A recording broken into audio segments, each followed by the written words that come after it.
Hello friends, welcome to Simi's Edu Center and this is Simi here. We are continuing our chapter Carbon and its Compounds of class 10 Chemistry. हमने अपने पिछले classes में electron dot structures पढ़ा था, covalent bond क्या होता है वो पढ़ा था। ठीक है, आज हम उसके नेक्स्ट टॉपिक पढ़ने वाले हैं, that is physical property of organic compound. Organic compound को भी हमने पिछले क्लासेस में डिस्कस किया था कि ऑर्गेनिक कंपाउंड क्या होता है। कार्बन के जो कंपाउंड होते हैं वो ऑर्गेनिक कंपाउंड होते हैं और रेस्ट कार्बन को छोड़ के जितने भी कंपाउंड होते हैं कार्बन से रिलेटेड नहीं होते हैं वो इनऑर्गेनिक कंपाउंड होते हैं। ठीक है, तो यहाँ हम पढ़ेंगे physical property of organic compound. Physical property of organic compound का क्या है। ठीक है, तो ऑर्गेनिक कंपाउंड जो है उसका मेल्टिंग पॉइंट और बॉइलिंग पॉइंट बहुत लो होता है। ठीक है, हमने पहले पिछले चैप्टर में metals and non metals chapter में पढ़ा था कि मेटल और नॉन मेटल जो बोलता है इलेक्ट्रोवैलेंट बॉन्ड होता है वो दोनों के बीच में, और उन दोनों का बॉइलिंग पॉइंट और मेल्टिंग पॉइंट जो होता है मेटल्स का वो हाई होता है। ठीक है, बट ऑर्गेनिक कंपाउंड का मेल्टिंग पॉइंट और बॉइलिंग पॉइंट होता है वो लो होता है।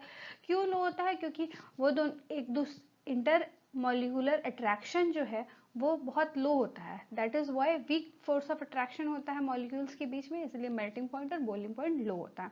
और नेक्स्ट प्रॉपर्टी है कि ये पुअर कंडक्टर ऑफ इलेक्ट्रिसिटी भी होता है, क्योंकि इसमें इलेक्ट्रॉन्स फ्री इलेक्ट्रॉन्स अवेलेबल नहीं होते हैं मूव करने के लिए। प्रॉपर्टी है लो मेल्टिंग पॉइंट और बॉइलिंग पॉइंट होता है ऑर्गेनिक कंपाउंड का, और poor conductor of electricity. Next topic is allotropes of carbon. Allotrope क्या होता है? एलोट्रॉप ऐसा एलिमेंट होता है जो जिसका केमिकल प्रॉपर्टी तो सेम होता है बट फिजिकल प्रॉपर्टी डिफरेंट होता है। ठीक है, जैसे कि कार्बन का 3 एलोट्रॉप है। कार्बन का 3 एलोट्रॉप है, पहला डायमंड, ग्रेफाइट और बकमिंस्टर फ्लोरीन। ये तीनों जो है वो अब एक दूसरे से फिजिकली एकदम डिफरेंट है। ठीक है, जैसे डायमंड, डायमंड ले लीजिए आप। डायमंड हम जानते हैं कि हार्डेस्ट नोन सब्सटेंस है ये। ठीक है, ये इंसुलेटर भी है। But graphite, graphite just opposite of the diamond है। Diamond bad conductor of electricity है, इंसुलेटर है, बट ग्रेफाइट जो है वो गुड कंडक्टर ऑफ इलेक्ट्रिसिटी है। डायमंड जो है वो हार्ड है, हार्डेस्ट सब्सटेंस है, बट ग्रेफाइट जो है वो स्मूथ है, स्लिपरी है, इसलिए इसे हम ल्यूब्रिकेंट में भी यूज करते हैं ग्रेफाइट को। ठीक है, तो देखते हैं कि 3 मेन एलोट्रॉप्स क्या क्या है। तो 3 मेन एलोट्रॉप्स है डायमंड, ग्रेफाइट और बकमिंस्टर फ्लोरीन। डायमंड क्या है? इसमें जो इसका जो स्ट्रक्चर होता है, ये स्ट्रक्चर पे ही सारे जो एलोट्रॉप्स है वो स्ट्रक्चर पे ही डिफर करते हैं। ठीक है, फर्स्ट जो डायमंड है उसके जो 4 कार्बन एटम्स जो कनेक्टेड होते हैं डायमंड में, वो 3 डायमेंशनल स्ट्रक्चर का फॉर्मेशन करते हैं। ठीक है, यहाँ पे आप फिगर में देख सकते हैं कि किस तरह से कार्बन का अरेंजमेंट होता है डायमंड में।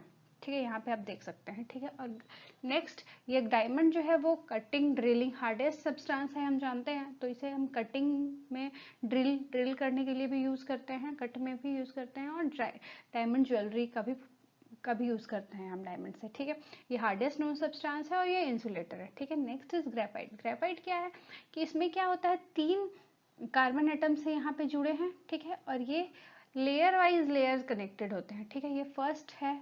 ठीक है, ये फर्स्ट लेयर है, उसके बाद नीचे वाले लेयर में अलग से होगा कनेक्टेड होगा, ऊपर वाले कार्बन से एक नीचे वाले कार्बन में कनेक्टेड होगा।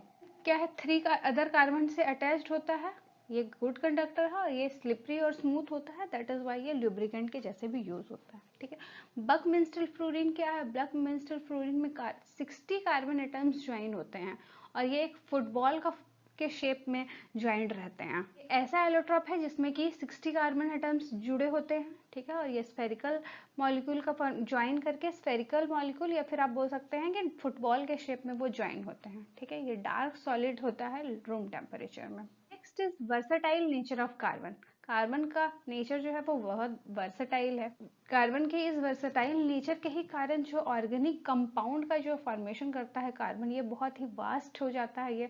ये ऑर्गेनिक केमिस्ट्री ही बहुत वास्ट हो जाता है कार्बन के नेचर के बारे में। पहला है कैटेनेशन प्रॉपर्टी। कैटेनेशन प्रॉपर्टी क्या होता है? Self linking of carbon through covalent bond. Self linking property जो कार्बन का है उसे ही हम कैटेनेशन कहते हैं। ठीक है, कार्बन जो है वो स्ट्रेट चेन में भी जुड़ सकता है, लॉन्ग चेन में भी जुड़ा रहता है, या फिर ब्रांच चेन में भी जुड़ा हो सकता है, या फिर रिंग्स में भी जुड़ सकता है। देखिए यहाँ पे ये स्ट्रेट में चेन में जुड़ा है, ये ब्रांच चेन में जुड़ा है। ये स्ट्रेट तो है बट इससे ब्रांचेस भी निकले हुए हैं, ऐसे ऐसे ब्रांचेस भी निकल सकते हैं। ठीक है, ये ब्रांचेस है और ये है डिफरेंट रिंग्स।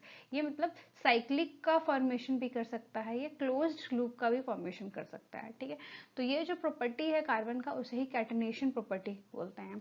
ये प्रॉपर्टी क्यों है? क्योंकि कार्बन एटम का साइज स्मॉल है, इसलिए इसका जो कार्बन कार्बन बॉन्डिंग का जो स्ट्रेंथ होता है वो बहुत अच्छा होता है, गुड होता है। ठीक है, कार्बन हम double bond, single bond, triple bond, कुछ भी बॉन्ड का फॉर्मेशन कर सकता है अपने साथ या फिर दूसरे एटम के साथ, कार्बन हाइड्रोजन के साथ, नाइट्रोजन के साथ, ऑक्सीजन के साथ, क्लोरीन के साथ, बहुत सारे एलिमेंट्स के साथ वो single bond, double bond, triple bond का फॉर्मेशन कर सकता है। तो ये हुआ catenation property. Next is tetravalent nature. Second, पहला जो वर्सेटाइल नेचर है वो कैटेनेशन प्रॉपर्टी है, दूसरा है टेट्रावैलेंट नेचर। टेट्रावैलेंट नेचर क्यों होता है? क्योंकि कार्बन का जो एटॉमिक नंबर है वो 6 है, तो 6 को हम कैसे इलेक्ट्रॉनिक कन्फिग्रेशन कैसे करेंगे? 2,4 करेंगे, तो 4 जो वैलेंसी है इसका, 4 जो वैलेंस इलेक्ट्रॉन होता है कार्बन का, उसके कारण जो है वो उसका प्रॉपर्टी है कि वो 4 एक्सेप्ट कर सकता है, 4 बॉन्ड बना सकता है चारों तरफ से। ठीक है, तो वो single bond, double bond, triple bond, किसी भी तरह का बॉन्ड का फॉर्मेशन करता है। ठीक है, तो ये कार्बन जो है वो किसी एटम्स के साथ, कार्बन एटम के साथ या किसी भी अदर एटम्स के साथ भी बॉन्ड का फॉर्मेशन करते हैं, सिंगल बॉन्ड का, डबल बॉन्ड का, ट्रिपल बॉन्ड का। तो इस नेचर का जो है नाम वो टेट्रावैलेंट नेचर है। कार्बन में ये फैसिलिटी है कि ये ऑक्सीजन के साथ देखिए कनेक्ट हो गया, हाइड्रोजन के साथ, नाइट्रोजन के साथ, क्लोरीन के साथ, ये सारे एटम्स के साथ single bond, double bond, triple bond, कोई किसी भी तरह का बॉन्ड का फॉर्मेशन कर सकता है, इसीलिए ये टेट्रावैलेंट इन नेचर है। ठीक है, और कैटेनेशन प्रॉपर्टी क्या है? सेल्फ लिंकिंग प्रॉपर्टी को ही कैटेनेशन प्रॉपर्टी बोलते हैं। इट मीन्स कार्बन जो है दूसरे कार्बन से लॉन्ग चेन में, ब्रांच चेन में या साइक्लिक चेन में कनेक्ट होगा, उसे कैटेनेशन बोलेंगे। और टेट्रावैलेंट हुआ कि वो बॉन्ड का फॉर्मेशन करेगा, single bond, double bond, triple bond, किसी भी एलिमेंट्स के साथ, ऑक्सीजन, नाइट्रोजन, कार्बन, क्लोरीन, किसी के साथ भी फॉर्मेशन करेगा। ठीक है, नेक्स्ट इज हाइड्रोकार्बन। हाइड्रोकार्बन क्या होता है? कार्बन के कंपाउंड, कार्बन प्लस हाइड्रोजन, किसी भी कंपाउंड में अगर कार्बन और हाइड्रोजन दोनों होगा तो वो हाइड्रोकार्बन कहलाएगा। ठीक है, इसका एग्जाम्पल्स है मीथेन, इथेन, इथीन, इथिलीन, ये सारा एग्जाम्पल है। ठीक है, हाइड्रोकार्बन का ये फ्लो चार्ट देखिए, इसमें 3 पार्ट में डिवाइडेड होता है। ये सैचुरेटेड हाइड्रोकार्बन, अनसैचुरेटेड हाइड्रोकार्बन और एरोमेटिक हाइड्रोकार्बन। ठीक है, सैचुरेटेड हाइड्रोकार्बन इट मीन्स इसमें एल्केन आएगा। इसका जनरल फॉर्मूला ये है CnH2n+2। और अनसैचुरेटेड हाइड्रोकार्बन एल्कीन्स और अल्काइंस आएगा। इसमें सैचुरेटेड इट मीन्स इसमें सिंगल बॉन्ड होगा, और अनसैचुरेटेड इट मीन्स इसमें एल्कीन जो है डबल बॉन्ड है और एल्काइन जो है वो ट्रिपल बॉन्ड है। सैचुरेटेड मतलब सिंगल बॉन्ड और अनसैचुरेटेड मतलब डबल बॉन्ड या ट्रिपल बॉन्ड। डबल बॉन्ड मतलब एल्कीन और ट्रिपल बॉन्ड मतलब एल्काइन। और एक और है एरोमेटिक हाइड्रोकार्बन, जो जिसका एग्जाम्पल बेंजीन है। ठीक है, ये क्लोज चेन हाइड्रोकार्बन होता है। ये बेंजीन का स्ट्रक्चर है, 6 एटम से कनेक्टेड होता है कार्बन। ठीक है, इसमें सिंगल बॉन्ड और डबल बॉन्ड दोनों होता है। पढ़ते हैं हम पहले कि सैचुरेटेड हाइड्रोकार्बन क्या होता है। सैचुरेटेड हाइड्रोकार्बन जैसे हमने अभी बताया कि सैचुरेटेड मतलब एल्केन। ठीक है, एल्केन मतलब single bond. General formula CnH2n+2 होता है। ठीक है, n इसमें नंबर ऑफ कार्बन एटम है। ठीक है, लेट सपोज कीजिए कि यहाँ हम n के जगह में 1 को पुट करते हैं। ठीक है, तो 1 पुट करेंगे तो क्या आ जाएगा? CH4, that is methane. तो मीथेन का ये स्ट्रक्चर ऐसा होता है, कार्बन 4 हाइड्रोजन के साथ कनेक्टेड होता है। अगर n की जगह में हम 2 पुट करते हैं तो 2 पुट करेंगे तो क्या होगा? इथेन, C2H6 का फॉर्मेशन होता है, ये है इथेन। इथेन का ये ऐसा स्ट्रक्चर है, कार्बन जो 3 हाइड्रोजन के साथ कनेक्टेड होगा और चौथा जो बॉन्ड होगा वो कार्बन के साथ बनेगा। ठीक है, अगर हम 3 पुट करते हैं तो प्रोपेन होगा और इसका ये स्ट्रक्चर है। और इसमें एल्केन में जो है वो एक कार्बन दूसरे कार्बन से सिर्फ सिंगल बॉन्ड में ही कनेक्टेड होगा। नेक्स्ट, अनसैचुरेटेड हाइड्रोकार्बन में एल्कीन्स और अल्काइंस। एल्कीन जो है वो इसका जनरल फॉर्मूला CnH2n होता है और एल्काइन का CnH2n-2 होता है। ठीक है, दोनों में n जो है वो नंबर ऑफ कार्बन एटम्स है।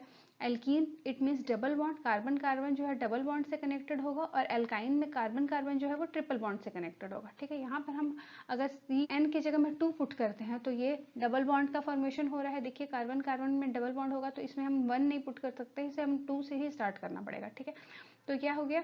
C2H4।